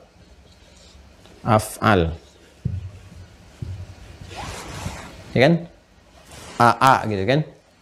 Ya, kalau karena tafdil itu dari kata fadlun, utama, faddala yufaddilu. Kalau kita ingin menggambarkan afdol, afdol itu yang paling utama, makanya sudah jadi bahasa Indonesia kan. Ini lebih afdol nih. Kalau sudah pakai afdol, nggak usah pakai lebih sebetulnya. Ya. Kalau sudah pakai afdol, nggak usah pakai lebih, kan? Sama dengan Gunung Fujiyama, kan? Itu gunung-gunung Yama, gunung Fuji, dia. Ya ini afdol, afdol itu sudah lebih utama. Sudah? Baik, ya ini formulasinya af'al. Seperti misalnya karuma mulia. Karuma mulia. Lebih mulia, tinggal tambahkan ini formulasinya hamzah di depannya. A, tambahin aja A begini. Karena ini afdal, af'al. Harokatnya sesuaikan aja dengan di atas, makanya disebut formula. Nih, karuma tambahkan hamzah depannya. Setiap kalimat asalnya 3 huruf, tambahkan hamzah di depan, sesuaikan formulasi dengan di atas. Di atas A, ini A. Kan? Ininya sukun, ini sukun. Ini fathah, fathah. Jadi akram. Ya kan? Akramu. Kalau sudah akram berarti yang paling mulia, lebih mulia. Jelas? Hasuna baik. Hasuna baik. Kita ingin robah lebih baik. Ini yang lebih baik, ya kan? Tinggal tambahkan aja ini. A fathah, ya kan? Kemudian gini pakai sukun ahsan. Hada ahsan, ya kan? Hada ahsan, ini lebih baik. Ya, pemain bulu tangkis Muhammad Ahsan. Ini lebih baik. Kan? Ruknun jadi arkan, kalau itu jamak bentuknya. Ya, jadi tinggal kita tambahkan saja seperti ini. Hasuna ahsan, akrama akram. Ya. Kita tambahkan juga misalnya alima, mengetahui. Ya. Nah, kalau kita ingin tambahkan yang lebih mengetahui, ya kan, yang lebih mengetahui, lebih di atas segalanya, misalnya lebih tinggi lagi, lebih terus ke atas, maka tinggal tambahkan ini bentuk tafdil, af'alut tafdil. Ini A, tambahkan depannya, pindahkan harokatnya ke depan, ini sukunkan, ini fathahkan, seperti di atas lah. Af'al, a'lam, maka kita katakan wallahu a'lam, Allah lebih tahu tentang hal ini, menunjuk pada keutamaan. Ya, belajar sedikit ya bahasa Arab ya. Nah, ini menunjukkan ini bentuk tafdil, keutamaan. Nanti ada yang bentuknya superlatif. Superlatif itu menunjuk makna sangat, ya, lebih tinggi lagi, lebih besar lagi. Formulasinya ini macam-macam. Seperti ada u'an, ya, u'an, gufran. Ya, kalau sudah ghafara mengampuni, gufran yang banyak sekali ampunannya. Rahimah menyayangi, rahman yang banyak sekali kasih sayangnya, tak terbatas. Ada yang bentuknya nanti fa'il, seperti rahim, alim, sami'. Kalau itu diartikan maha. Kalau sudah superlatif kan maha. Ya. Sami' maha mendengar, basir maha mengawasi, alim maha mengetahui. Jelas ya? Ini gambarannya. Nah, saya menjelaskan ini untuk menunjukkan sabda Nabi tadi, ana a'lamukum, a'lam menggunakan tafdil kan? Saya, kata Nabi sallallahu alaihi wasallam, udah personal sifatnya nih, a'lamukum. Ya, yang lebih tahu daripada kalian billah, terhadap Allah Subhanahu wa taala. Ya wajar lah, beliau kan nabi rasul, pasti lebih tahu tentang Allah, segala hal yang terkait dengan hukum-hukum yang Allah perintahkan, ya segala hal yang bahkan tidak kita ketahui, ya kan? Lebih tahu daripada kita. Nah, ini menariknya, kalimat ini ingin menerangkan apa gitu. Nabi itu kan nggak usah menyampaikan ini, nggak menyampaikan demikian pun kata-katanya, kita pasti sudah memahami bahwa beliau itu lebih tahu tentang segala hal terkait dengan Allah, hukumnya, perintahnya, larangannya, atau hal-hal yang tidak kita ketahui tentangnya. Sudah otomatis, karena beliau nabi, beliau rasul. Tapi kenapa sampai mengatakan begini gitu? Ya, jadi kalau Nabi sudah mengatakan, ana atqakum, saya yang paling takwa di antara kalian, saya yang paling tahu terhadap Allah dibandingkan kalian, pasti ada sesuatu. Ya, pasti ada sesuatu. Persis seperti ada orang yang datang kepada Rasulullah SAW gitu kan, 3 golongan itu kan, 3 orang. Yang mengatakan satu, tiga-tiganya motivasinya bagus. Pengen taat, pengen meningkatkan takwa. Yang satu mengatakan saking pengennya terus ibadah, saking cintanya dengan Allah, kan? Dan Rasulnya, pengen maksimal ibadah, pengen maksimal semampu dia selama hidup. Ada yang satu mengatakan saya nggak pengen nikah, kan? Yang satu mengatakan saya akan puasa terus-menerus, terus. Ya, jadi seperti itu. Dia ingin menambahkan sesuatu, ya, menambah terus ya, kekuatannya itu untuk coba tingkatkan. Tapi apa respon Nabi? Kalimat pertama yang dikatakan kan, saya lebih takwa dibandingkan kalian. Ana atqakum, saya ini manusia paling takwa dibanding dengan kalian. Ya jelas karena Nabi Rasul, ya. Tapi perkataan itu keluar untuk menunjukkan satu kesan. Apa yang dimaksudkan Nabi? Ya, saya aja Nabi Rasul, manusia paling takwa. Saya masih menikah, kan? Saya aja Nabi Rasul, manusia paling takwa. Ya, saya masih berbuka, puasa, kemudian berbuka, dan seterusnya. Ini memberikan contoh kesan kepada kita. Jadi Nabi berikan solusi. Ya, kalau kamu pengen seperti ini cara puasanya. Kalau kamu pengen seperti inilah. Ada hukum-hukum dari situ. Ya, faman raghiba an sunnati, siapa yang nggak suka. Bukan karena uzur tertentu ya. Bukan karena nggak sempat, karena satu prioritas yang lebih tinggi misalnya. Karena ada tuntutan yang lebih tinggi, nggak sempat menjalankan itu. Ya, suka dengan itu semua, cuman nggak ada kesempatannya. Ya, suka dengan tahajud itu senang sekali. Tapi persoalannya para ulama itu kan keistimewaannya ada di ilmunya. Allah berikan satu perangkat pada dirinya untuk banyak mengkaji, meriset sehingga banyak manfaat untuk manusia. Sehingga kadang-kadang ya kuantitas tahajud rakaatnya mungkin nggak banyak seperti yang lain. Atau bahkan sempat nggak tertunaikan. Bukan karena nggak soleh, awas hati-hati. Ya, karena tingkat kesolehannya diikat oleh pengetahuannya. Karena itu lebih tinggi dibandingkan dengan ya, kesolehan spiritual ibadahnya. Itulah yang dimaksud ketika Imam Asy-Syafi'i menginap di rumah Imam Ahmad bin Hanbal radhiyallahu taala anhuma jami'an, ya kan? Ya, bagaimana Imam Asy-Syafi'i kemudian tidur di malam harinya dan tidak bangun tahajud, teramati oleh anaknya Imam Ahmad bin Hanbal. Dan bangun subuhnya tidak wudu lagi gitu kan? Makannya banyak. Dikonfirmasi kepada ayahnya Imam Ahmad, kenapa ini guru engkau selalu mendoakan, menyanjung beliau, tapi kok nggak lebih soleh daripada anda katanya? Nggak lebih soleh daripada ayah, malamnya nggak tahajud, subuhan nggak wudu lagi. Ya, bapaknya mengatakan tidak baik ya. Kalau dalam bahasa kita jangan bersuudzon. Ya, coba ditanyakan aja ya ke Syekh langsung. Tanya kepada Imam Syafi'i. Ketika dikonfirmasi kenapa makannya banyak, kata beliau, Masya Allah, nggak ada yang lebih soleh di tempat ini kecuali bapakmu ini. Mumpung ada di tempat orang soleh, saya makan banyak. Kapan lagi dapat makanan yang paling halal ini? Karena orang soleh itu pasti menjaga, pasti wara. Nggak mungkin ada yang haram masuk, dia pasti jaga itu. Ya, ini kan energi ini. Imam Syafi'i melihat ini energi kebaikan. Di dalamnya ada keberkahan, maka saya ingin cari berkahnya. Itu tawaduknya guru itu. Malam-malam kenapa nggak tahajud? Bapak saya tahajud. Ya bapakmu kan soleh sendiri katanya. Dalam tanda petik ya. Ya bapakmu tahajud, sholat bagus. Tapi tahajud untuk siapa? Untuk pribadinya sendiri. Ya bukankah kamu sholat untuk pribadi kamu katanya? Ya sedangkan saya malam itu terfikir 100 masalah. Ya, 100 persoalan gitu. Jadi begitu sedang mau rehat sebentar, itu terfikir persoalan-persoalan umat itu langsung ketika terfikir. Nah itu kan keistimewaan ulama di situ. Berkahnya ada di ilmunya untuk memberikan solusi pada persoalan-persoalan yang mungkin dialami masyarakat. 100 persoalan. Sampai saya menyelesaikan persoalan itu nggak sempat tahajud gitu. Bukan nggak mau tahajud, nggak sempat. Saking banyaknya itu, bahkan tiba-tiba berkumandang adzan subuh. Ya, karena menyelesaikan itu semua terjaga wudhu saya. Karena itu saya nggak sempat wudhu lagi. Emang kenapa? Karena emang wudhunya masih ada. Jadi disitulah kemudian baru merasakan kekaguman akan keunggulan bagaimana Imam Asy-Syafi'i dalam mengolah sesuatu. Semua punya keunggulan. Imam Ahmad punya keunggulan. Imam Malik, Masya Allah. Gitu kan?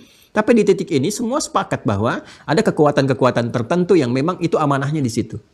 Amanahnya di situ. Jadi makanya Al-Imam An-Nawawi ketika mengarang kitab At-Tibyan itu memberikan gambaran adab kepada murid. Jangan berprasangka buruk pada guru. Ya, kalau gurunya thiqah, saleh, baik gitu. Ya. Ya, kalau gurunya sudah diketahui baik, thiqah, apapun ya supaya dapat berkah itu tafsirkan dengan sesuatu yang baik. Jadi kalau ada perangai yang terasa kurang baik pun ditafsirkannya harus dengan baik karena boleh jadi kita belum bisa melihat apa maksudnya nih. Ya, di balik ini. Itu yang dimaksudkan Al-Imam An-Nawawi yang Anda ngaji kitabnya Riyadhus Shalihin, ya, kemudian juga ada Al-Arba'in. Coba mulai dengan At-Tibyan dulu, itu bagus. Kenapa saya singgung ini? Karena nanti ketika Nabi mengatakan faman raghiba an sunnati falaysa minni. Siapa yang benci enggak suka dengan sunnahku? Ada raghiba an, raghiba fi. Raghiba fi itu sayang, cinta. Ya kan? Raghiba an benci lawannya. Cuman beda satu huruf fi dengan an.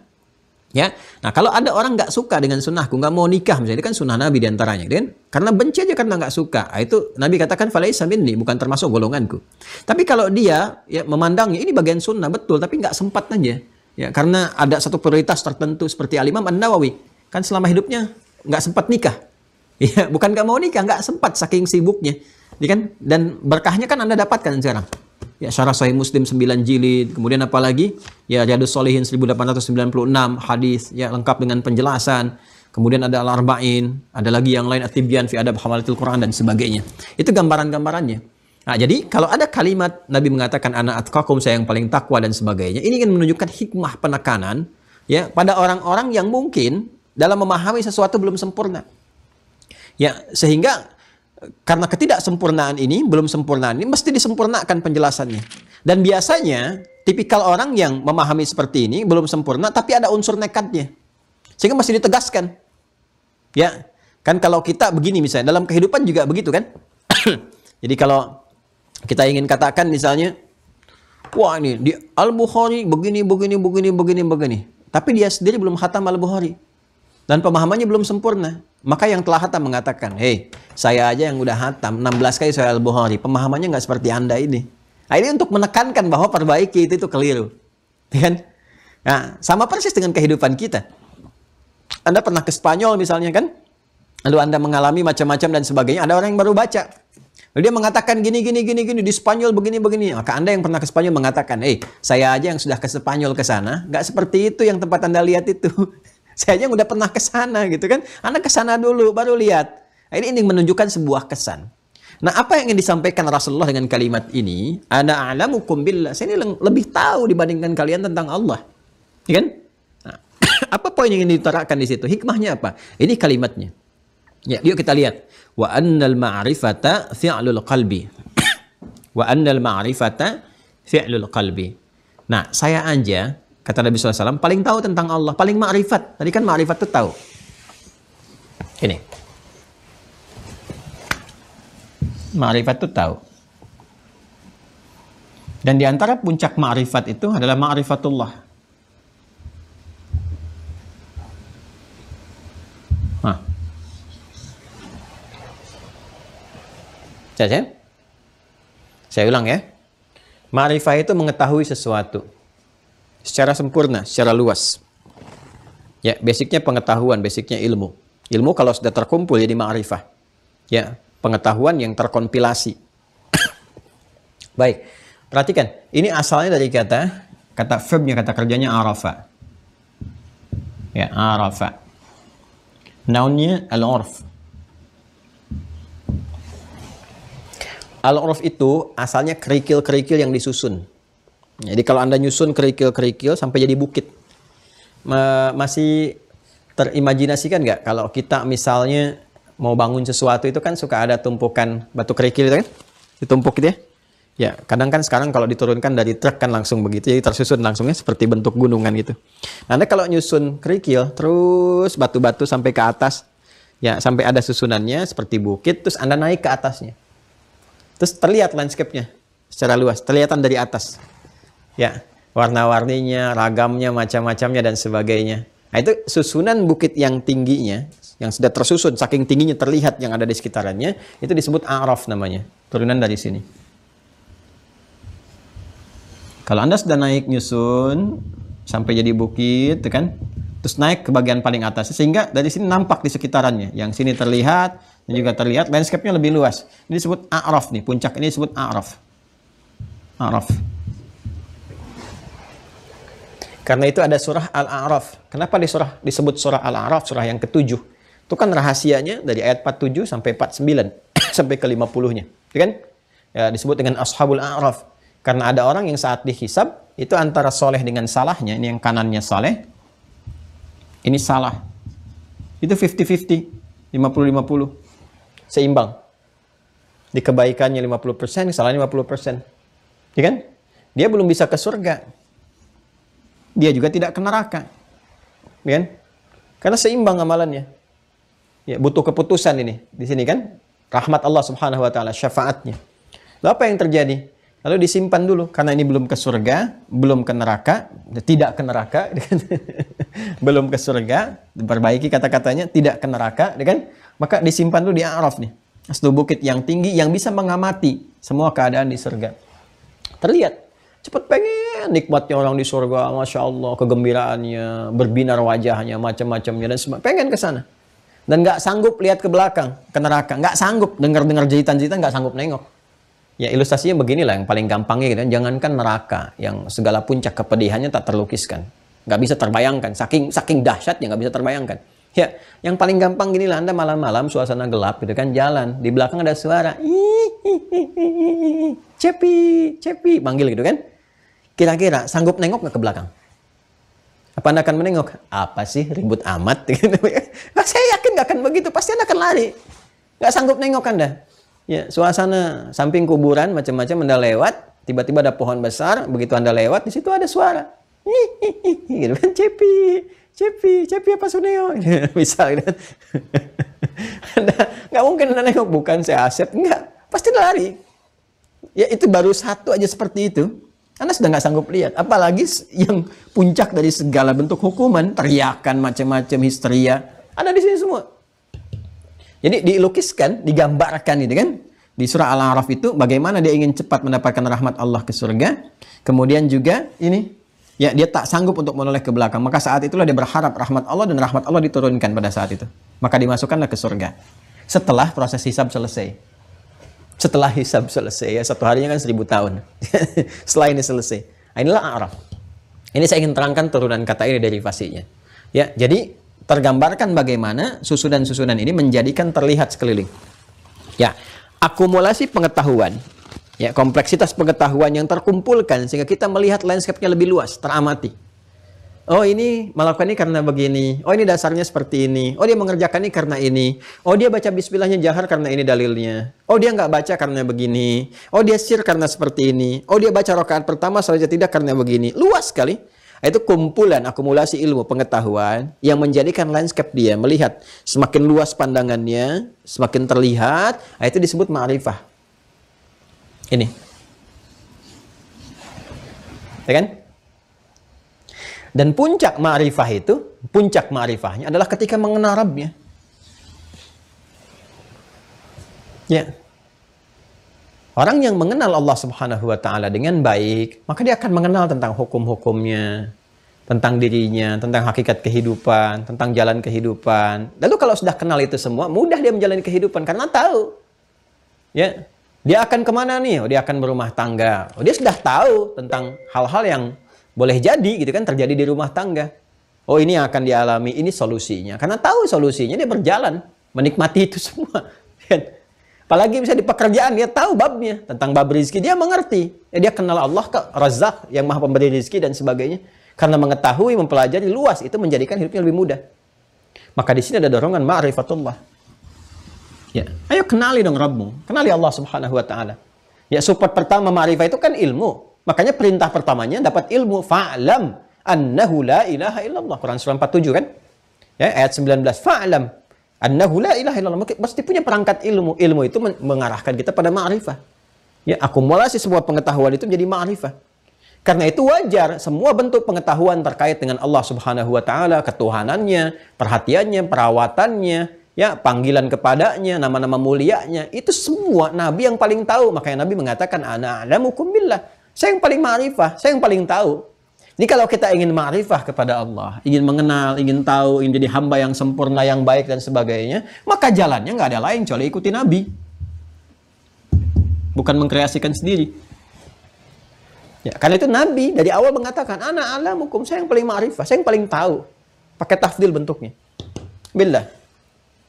Nah, sekarang kita bertanya pada Rasulullah, kan?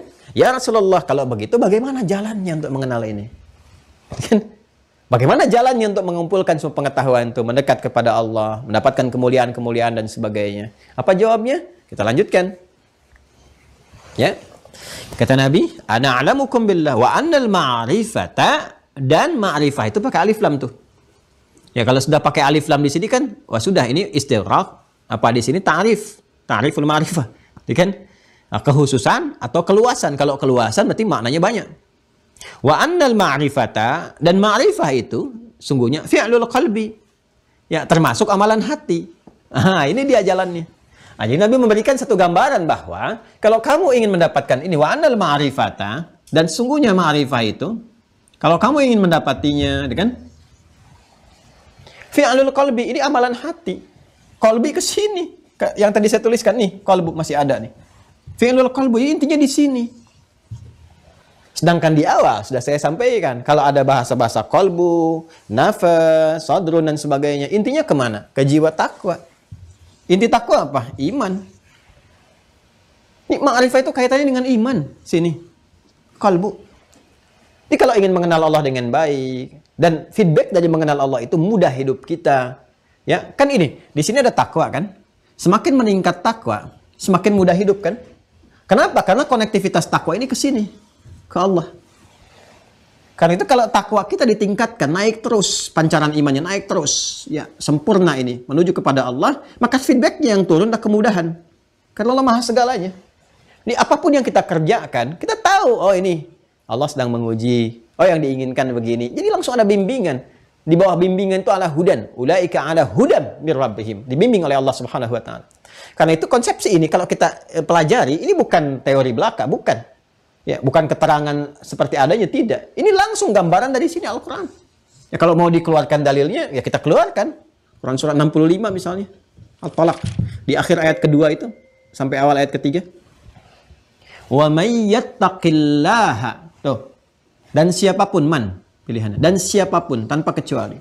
Yang mampu meningkatkan takwanya kepada Allah. Pakai fi'il mudhari. Yattaqi. Yattaqi.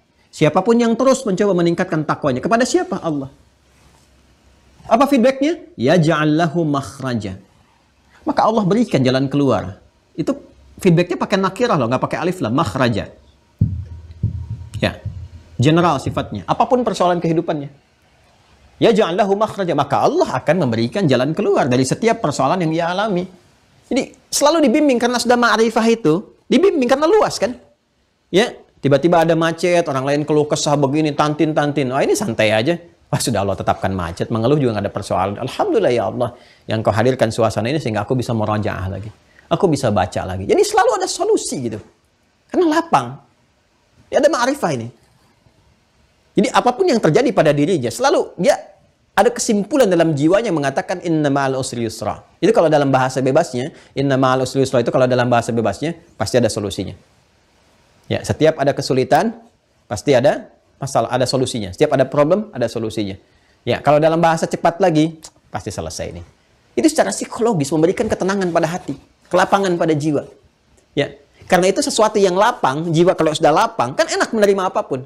Itu kelapangan jiwa, itu disebut insyirah namanya. Kalau sudah lapang, insyirah, lapang, sehingga enak mau terima apapun itu, terlihatnya itu nyaman itu. Ya, memang kita merasakan ada juga air mata, ada kesedihan, tapi karena lapang itu sejenak saja. Dan dilihatnya secara objektif, luas. Karena itu di surat Al-Insyirah itu kan segala beban itu kalau sudah ada prinsip pasti selesai, pasti ada solusinya. Itu kapan terjadi? Ketika ada tawakal. Ya, coba lihat di surat Al-Insyirah. Alam nashrah laka sadrak wa wada'na anka wizrak alladhi anqadha dhahrak. Tuh, bebannya luar biasa tuh. Wa rafa'na laka dzikrak fa inna ma'al usri yusra. Inna ma'al usri yusra. Kapan itu terjadi? Fa idza faraghta fansab wa ila rabbika farghab. Ketika ada puncak ini. Ini gambarannya. Jadi kalau cawan ininya luas nih. Ya, cawan ininya luas nih. Apapun yang masuk karena lapang, karena ma'rifah, karena luas. Jadi kalau masuk pun nggak banyak berpengaruh. Ya. Anda kalau bawa satu gelas ya. Masukkan segenggam di situ, masukkan air dulu, air bening, masukkan ke genggam garam ke situ. Lalu aduk. Minum. Baru sedikit sudah asin. Tapi kalau Anda datang misalnya ke danau yang tawar, airnya bening bagus, lemparkan tuh segenggam garam. Kalau luas nggak akan berpengaruh. Ya. Dengan volume yang sama, setenggaman itu ditebarkan, nggak akan berpengaruh. Rasanya tetap segar. Itu gambarannya. Ya. Dan dia kenal. Wa yarzuqhu min haitsu la yahtasib. Diberikan rezeki dari sisi yang tidak dia duga. Dia mah ikhtiar aja, ngerti kok. Terserah manusia mau disebut saya tukang ini, kuli ini, itu kan bahasa manusia. Yang penting saya ikhtiar, Allah turunkan. Saya nggak butuh penilaian manusia. Yang penting penilaian Allah. Sepanjang Allah ridha, saya nggak peduli. Toh saya akan meninggalkan manusia pada akhirnya. Ini dia. Tapi bukan berarti tidak membangun hubungan baik, karena Allah perintahkan pun, ya. Allah pun perintahkan untuk membangun hubungan baik. Yang saya maksudkan tadi, dia sibuk untuk mendapatkan penilaian Allah. Dan penilaian Allah ketika hadir baik itu, feedbacknya adalah mendapatkan kemuliaan untuk manusia sekitarannya. Ya. Ini, wa yarzuqhu min haitsu la yahtasib, yaj'al lahu min amri yusra, wattaqullaha la'allakum tuflihun, wattaqullaha yu'allimukumullah, ya. Wa yukaffir ankum sayyi'atikum, dan di ayat-ayat lainnya ya, menggugurkan dosa, menghadirkan kebahagiaan, mendapatkan kesuksesan, ya, meningkatkan kemuliaan, mendapatkan tambahan pengetahuan. Puncaknya di sini. Jadi kalau Anda ingin pintar pun kalau sudah ma'rifah, ini di sini. Jadi pintar itu kan ma'rifah. Makanya orang yang pintar banget disebut araf. Ya. Allamah araf. Wah, ini orang luar biasa nih. Banyak taunya gitu kan. Huwa ma'rifah. Yang juga banyak taunya. Ini gambarannya. Jadi kalau sudah intinya ada di sini gitu. Di sini. Dan ini yang dihisab. Ini pun ini yang dihisab. Ya, makanya di sini ada niat kan. Yang menunjukkan sebuah kesungguhan.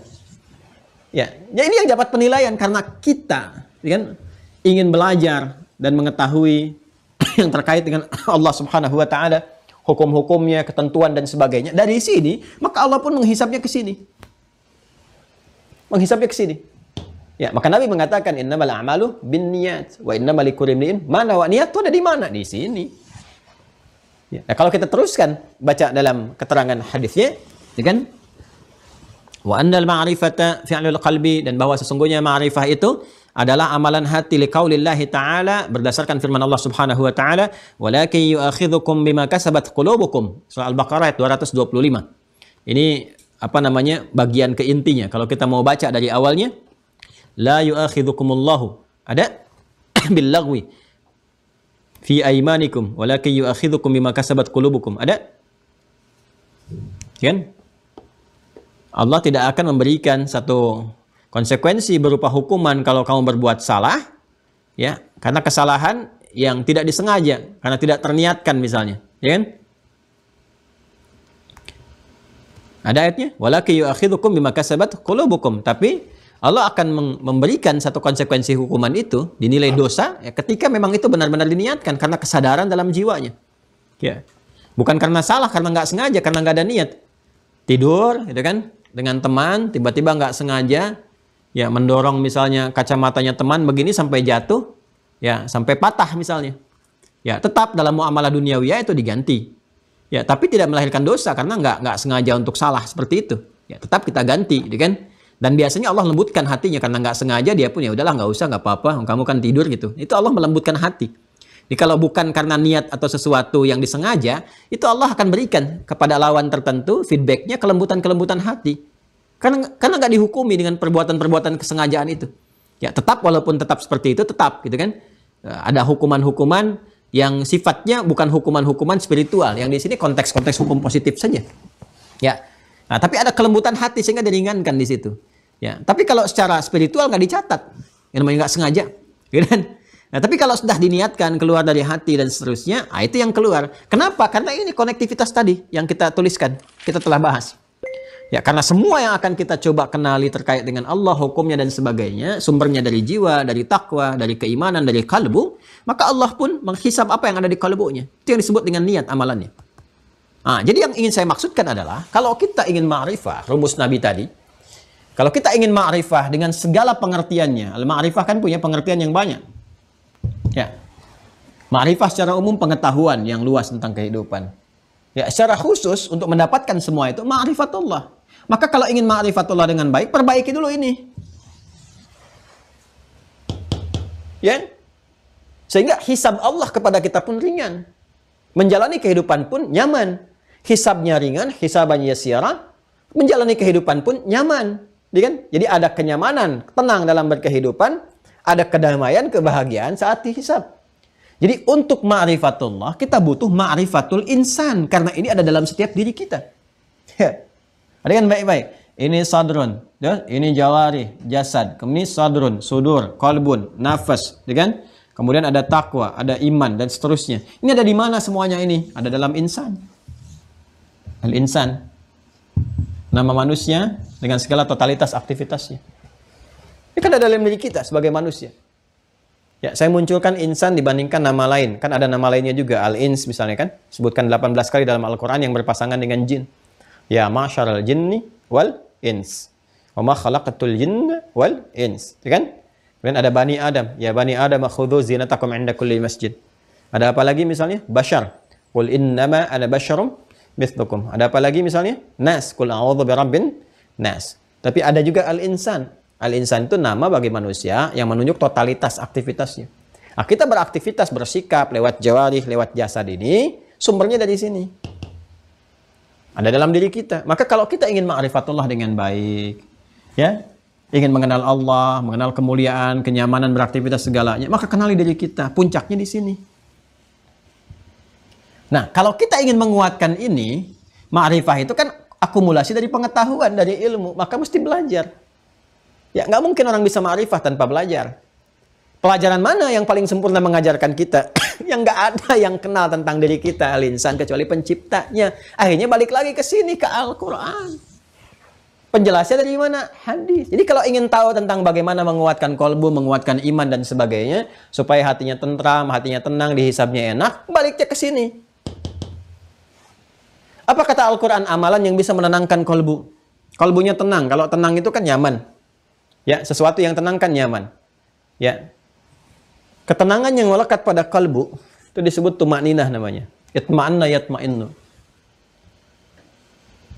Itma'anna yatma'innu.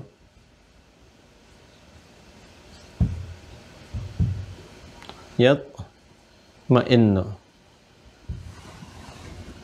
Ya, yatma'anna yatma'innu. Ini pakai ta, yatma'innu. Kemudian kalau kita ingin katakan hatinya tenang, yatma'innul qalbu. Ya, yatma'innul qalbu. Yang punya hati satu orang saja? Tidak. Ada banyak orang. Ya kan? Kalau banyak orang berarti jamakkan qalbunya. Jadi kulub. Ya, kulub. Maka masuk kaidah dalam gramatikal bahasa Arab, kullu jam'in muannatsin. Kalau setiap ada yang jamak, maka yang menyertainya mesti berubah dari mudzakkar kepada muannats. Maka dari sini yang yatma'innu berubah jadi tatma'innu, ta. Ya, menunjuk pada muannas, ta.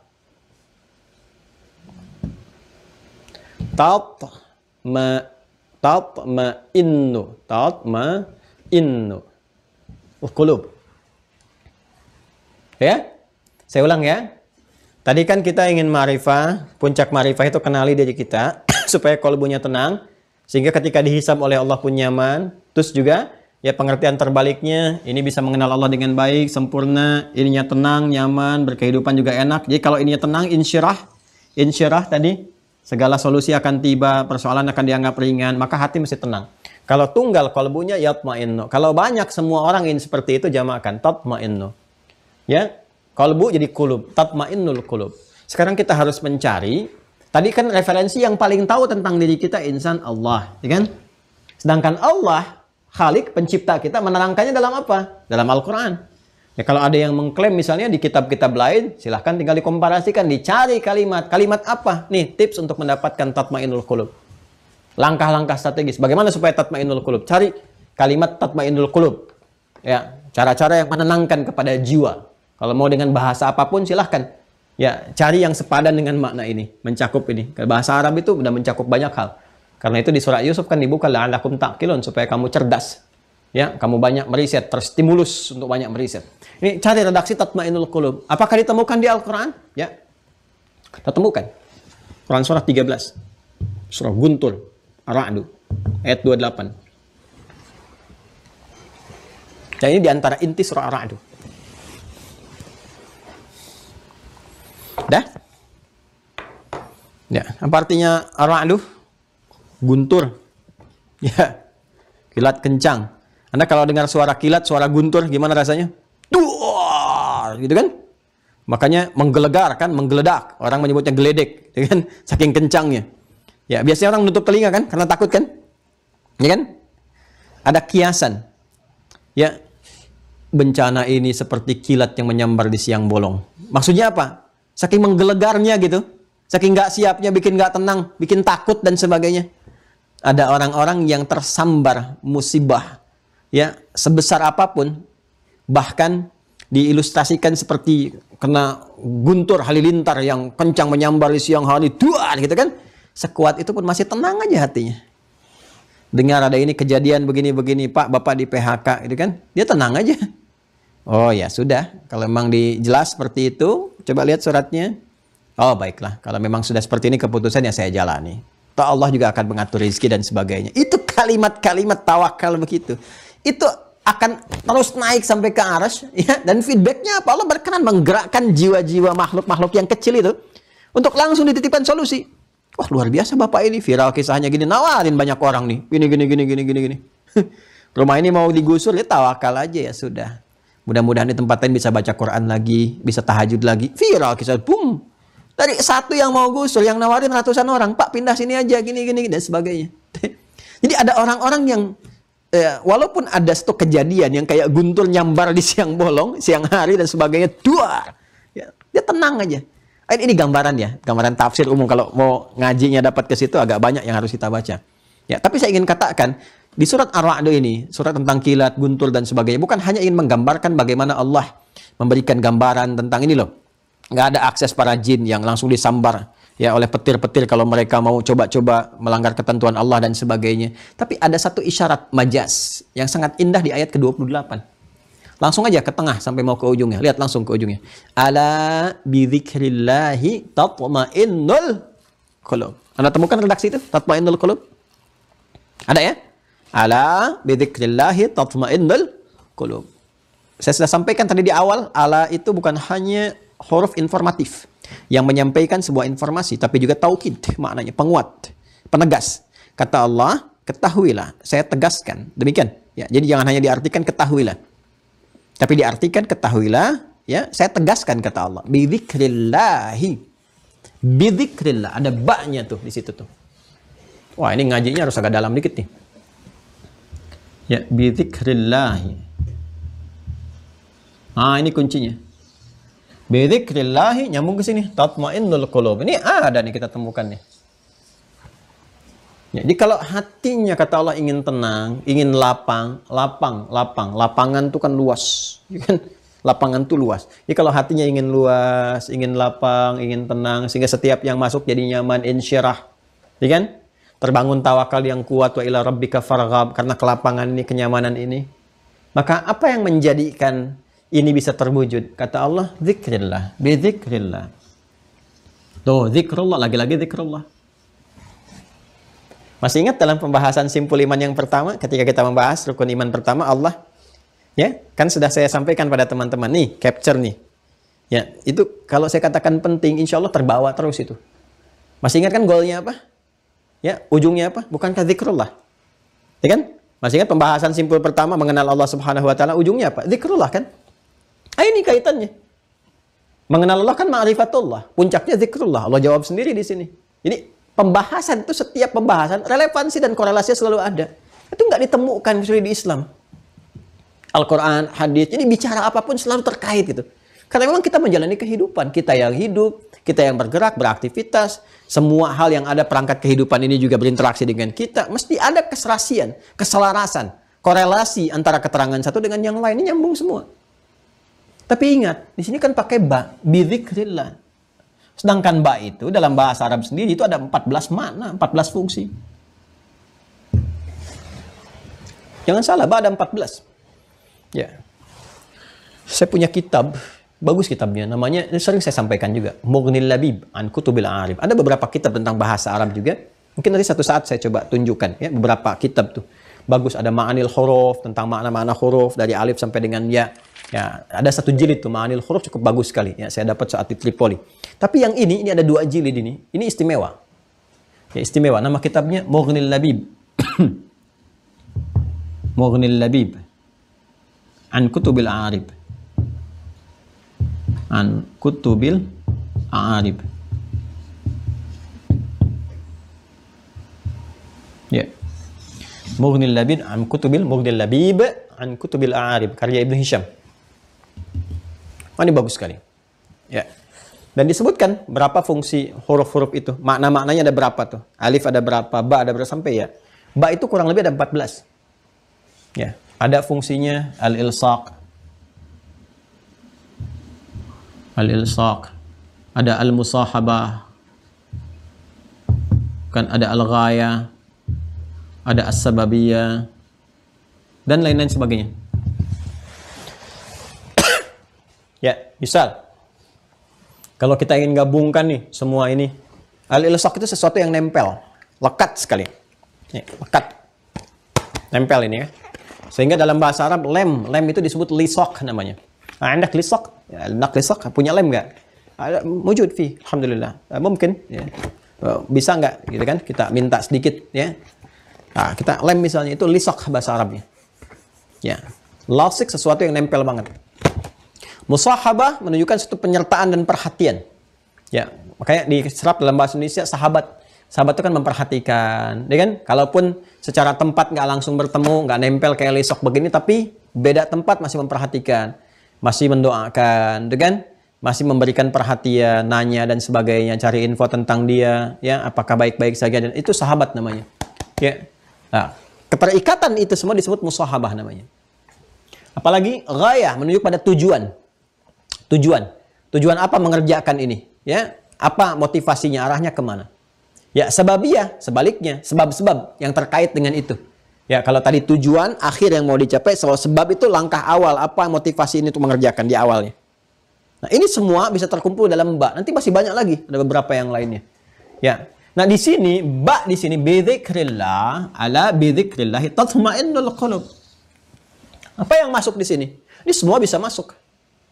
Ya, bisa babi kalau pakai sebab ya bisa babi dengan sebab zikrullah ala bi zikrillah, menerjemahkannya secara tafsir begini. Ala bisa babi zikrillah, ketahuilah.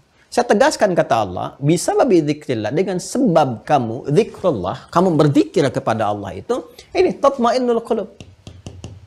Dampak dari zikir itu bisa menenangkan kepada jiwa. Memberikan kelapangan, bisa ma'rifatullah dan sebagainya. Bisa babi zikrullah. Dan bisa babi zikrullah ini ya bisa ilsak, bisa lekat hubungan terbangun, hubungan yang lekat terbangun dengan Allah itu disebut tawakal namanya. Jadi kalau semakin tinggi tingkat imannya, semakin tinggi semakin kuat tawakalnya. Jadi keterkaitan hubungan konektivitas antara hamba ya dengan Allah dengan Rabbnya itu disebut tawakal. Ya, jadi kalau semakin tinggi tingkat hubungannya semakin bertawakal deh istilahnya. Ya kepasrahannya, ya ketersangkutannya. Jadi semakin dia terhubung, semakin kuat, itu terhubungnya disebut dengan tawakal. Karena itu penguatan iman, itu sangat akan berhubungan dengan tingkat ketawakalan. Itu ada di Quran surah ke-8, Al-Anfal, ayat yang kedua, yang sering saya sampaikan. Ya innamal mu'minuna alladzina idza dzukirallahu wajilat qulubuhum wa idza tuliyat 'alaihim ayatuhu zadatuhum imana. Ini iman naik nih. Ketika iman naik, apa dampaknya kepada tawakal? Wa 'ala rabbihim yatawakkalun. Dan kepada Rabbnya semakin terkoneksi dengan kuat. Ini. Jelas ya? Jadi, bisa babi zikrullah al-ilsaq. Al-ilsaq billah. Yang dimaksud ilsaq billah itu tawakal. Tawakal dengan kuat. Kalau sudah tawakal kuat, musahabah. Allah memperhatikan dia. Jadi, apapun yang dia butuhkan diberikan. Kadang belum minta saja diberi. Ya, masih ingat kan kisah Maryam alaihissalam? Hamba Allah yang saleh, bukan hanya laki-laki, perempuan juga dapat. Nggak ada pilih-pilih. Semakin tinggi tingkat tawakal, mau laki-laki mau perempuan dikasih. Ya, Maryam alaihissalam, Masya Allah, ditunjukkan oleh Allah. Nih, saking tingginya tingkat tawakalnya, zikirnya tinggi, bahkan punya mihrab sendiri. Belum minta, udah dikasih. Ada orang yang belum bermohon, udah diberikan. Sepanjang itu kebutuhannya. Karena tinggi konektivitas dengan Allah, maka muncul musahabah, perhatian. Diperhatikan. Ya di dunia aja Anda bisa lihat makhluk aja, walaisa kamitslihi syai', nggak ada yang serupa dengan perhatian Allah. Di dunia aja kita lihat direktur perhatian kepada pegawainya misalnya. Kelihatan nih rajin, bagus, perhatian, nggak dia minta aja, diperintahkan bendahara nggak naikin gajinya besok. Kan? Apalagi Allah yang nggak bisa diserupakan dengan apapun dan dengan siapapun, nggak bisa. Laisa kamitslihi syai' wa huwas sami'ul basir. Maka ketika Allah sudah berkehendak sudah. Sampai Nabi Zakaria kan bertanya di Quran surah ketiga Ali Imran ayat 37 itu, paling kiri sebelah bawah. Ya, fataqabbalaha rabbuha biqabulin hasanin wa anbataha nabatan hasanan wa kaffalaha Zakaria. Kullama dakhala 'alaiha Zakaria al-mihraba wajada 'indaha rizqa. Lihat ujung ayatnya. Ya qala ya Maryamu anna laki hadza. Nabi Zakaria mengkonfirmasi. Tahu Nabi Zakaria ini hasil dari tawakal, tapi ingin konfirmasi langsung di lisannya Maryam untuk menunjukkan berhasil enggak nih bimbingan Nabi Zakaria ini. Ya, ketika dikonfirmasi anna laki hadza. Dari mana semua ini? Saya belum antarkan sudah ada. Kok saya mau antarkan buah ini musim jeruk adanya apel. Dari mana semua ini? Kullama setiap kali akan masuk. Maka apa jawab Maryam? Qalat huwa min indillah. Ini. Karena sudah ma'rifah jawabannya setelah Allah. Ya, huwa min indillah. Innallaha yarzuqu man yasha' bighairi hisab. Allah akan memberikan rezeki apapun yang dia kehendaki tanpa batas kepada siapa yang dikehendaki. Nah, siapa yang dikehendaki ini? Kita mesti pelajari itu caranya. Ilmunya pelajari supaya dikehendaki oleh Allah. Supaya apapun, ada orang kan baru memohon, dikabulkan. Ada yang udah mohon ditunda, karena belum siap menerima. Ya kan? Ini ada yang baru terbersit di benaknya, udah dikasih. Ada yang belum terbersit, udah diberi. Apa tingkat yang menjadikan itu semua ini? Ma'rifah. Ya karena itu pakai ba. Bisa babi zikrillah, karena sebab zikrullah ini, lisak, musahabah. Dan apapun yang dia kerjakan, ghayah, semua tujuannya lillah karena Allah. Makanya niatnya pun lillah. Dia nggak berharap apapun dari kondisi dunia yang diharapkan Allah. Dunia itu ngikutin aja karena dia sudah tersandar kepada Allah, tawakal kepada Allah, Allah yang punya segalanya. Untuk apa menukar rahmat Allah dengan dunia terlalu kecil, ya kan? Karena Allah yang punya segalanya. Jadi kalau Anda tawakal kepada Allah, yang pada yang punya semua yang dikasih, dunia aja kecil. Ya jangankan dunia, akhirat Allah kasih, surga Allah kasih. Ini indahnya tawakal tuh itu. Indahnya tawakal tuh itu. Ya. Jadi dia mau berbagi lillah, terserah orang mau mengucapkan terima kasih, mau enggak, mau hormat, mau tidak, terserah. Ya, itu kan masalah dunia. Saya lillah. Sedekahnya karena Allah. Ya kan? Apalagi salatnya lillah. Ya, ibadahnya semua karena Allah. Ini yang dirangkum dalam salah satu doa iftitah itu kan? Dari 12 doa itu kan? Ya, kita berkata, apa doanya? Ya, inna salati wa nusuki wa mahyaya wa mamati lillahi rabbil alamin. Ini dia. Wah, ini kalau kita ngajinya disambungin sama ke fikih itu enak banget tuh, teman-teman. Tapi harus mantap dulu ini. Kalau ini mantap tuh, bawa ke fikih enak banget. Ya, terapkan di bab sholat, terapkan di bab zakat, terapkan di bab puasa. Tapi harus kuat dulu. Makanya dulu sahabat ngaji 10 tahun kan. Dengan Nabi itu dari 0 imannya. Ya, butuh 10 tahun untuk penguatan. Karena dari 0, Anda, saya, kita udah berapa tahun beriman.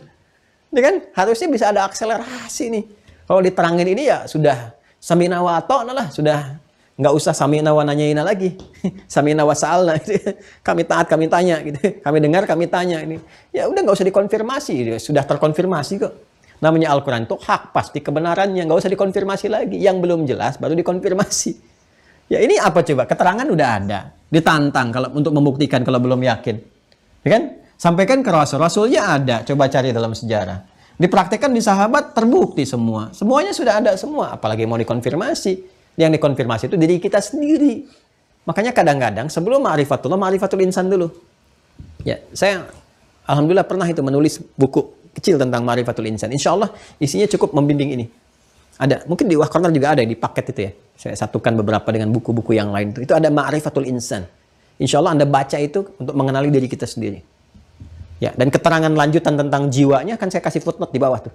Ya, itu belum sempat saya tuliskan, sudah dimulai sekarang itu karena mau disatukan dengan ini. Nah, ini keterangan yang di Ta'lim Mira itu. Nyambung semua. Ya, nanti kalau Anda mau lihat silahkan, nanti ada Ma'rifatul Insan, kaji itu, nyambungnya ke sini. Situ saya terangkan siapa kita sih, mau kemana kita. Apa bekal Allah yang Allah berikan kepada kita. Perkembangan kita bagaimana. Nanti seperti apa yang akan terjadi kepada kita. Bagaimana supaya hidupnya mudah. Dapat dunia, dapat akhirat, dan sebagainya. Ini gambarannya. Nah, sekarang pertanyaannya begini. Pertanyaannya, kan tadi dengan zikrullah, maka akan berdampak pada kelapangan hati. Dengan ini mudah menjalani kehidupan dan cepat mendapatkan akses rahmat dari Allah Subhanahu wa Ta'ala. Pertanyaan terbesarnya adalah, seperti apa zikrullah yang dimaksudkan?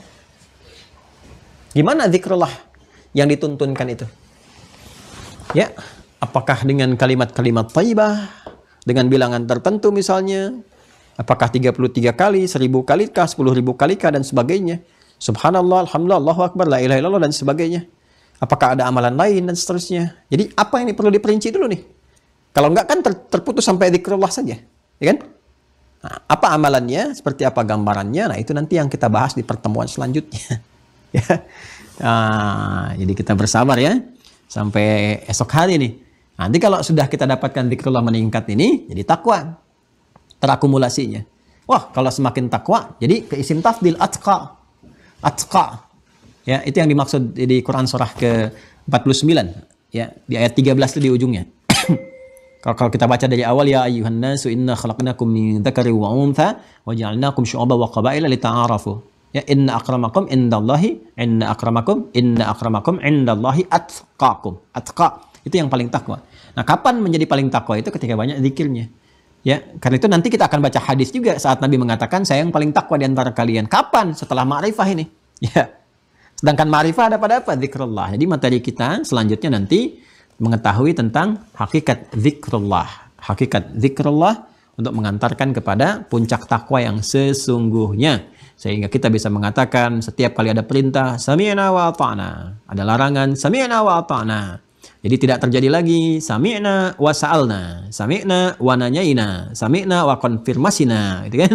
Ingin bertanya, mengonfirmasi macam-macam. Udah saatnya kalau diperintahkan sholat, gak usah nanya lagi. Emang ada waktu sholat dalam Al-Quran?